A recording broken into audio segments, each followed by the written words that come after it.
Good day everyone, I am Range-Sajulga, first year, taking Bachelor of Science in Mathematics at Cebu Technological University main campus, here to discuss about range.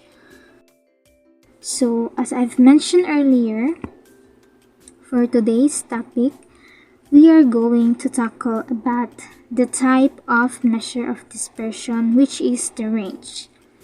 And before that, let's first define or know about measure of dispersion. So measure of dispersion, as per definition, used to describe the spread or dispersion of the data.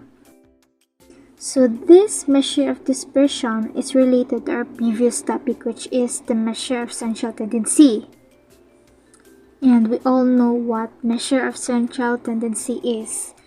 So in measure of central tendency, we describe the center of a distribution or the average.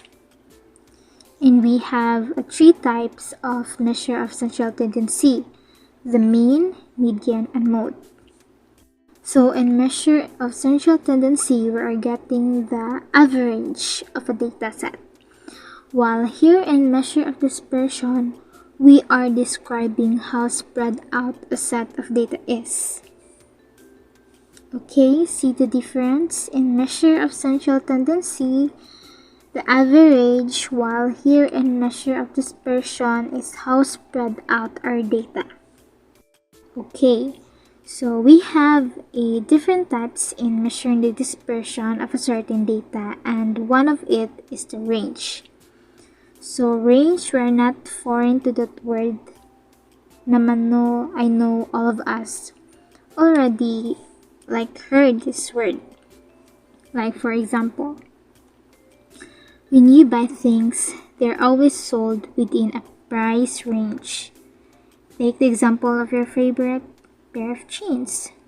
The store from where you made the purchase probably had a range of colors, a range of fits, a range of sizes, and a range of prices. So this range usually enable us to make a more informed decision about what exactly, in this case of a pair of jeans or shirts, we want to buy. And in statistics, range is the difference between the largest and the smallest value in a set of data. So from the word difference, may subtraction na nagaganap, meaning you will subtract the lowest data value from the highest data value. Okay, got it?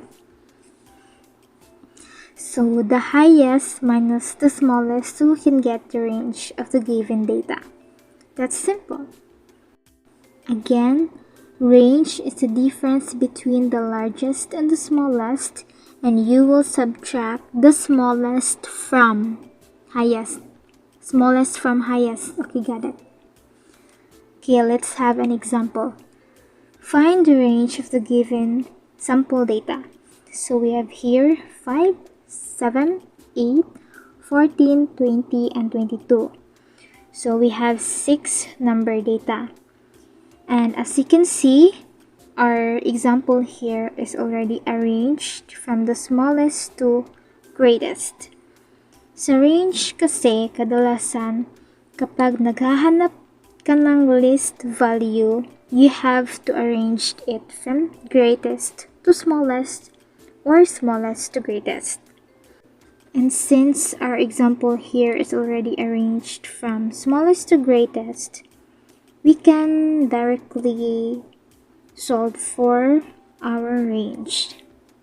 So using our formula here, let's find the range of this data. So range is denoted by the capital letter R. So let's find the highest value and the lowest value. So our highest value here is the 22, while the lowest value is 5. So 22 minus 5 is equals 17. So this given data has a range of 17. And that's how you get the range of your sample data. That's easy. So the question is range is the best measure of dispersion to use? Remember, as I've mentioned earlier, measure of dispersion has different types. So is range is the best measure of dispersion to use? The answer is no. Why? Yes, range is the simplest of the measure of dispersion. It is easy to calculate. Obviously, you just have to subtract the highest number to lowest number, or the greatest value to smallest value. It is easy to understand. But range is not a very good measure of variability. Why?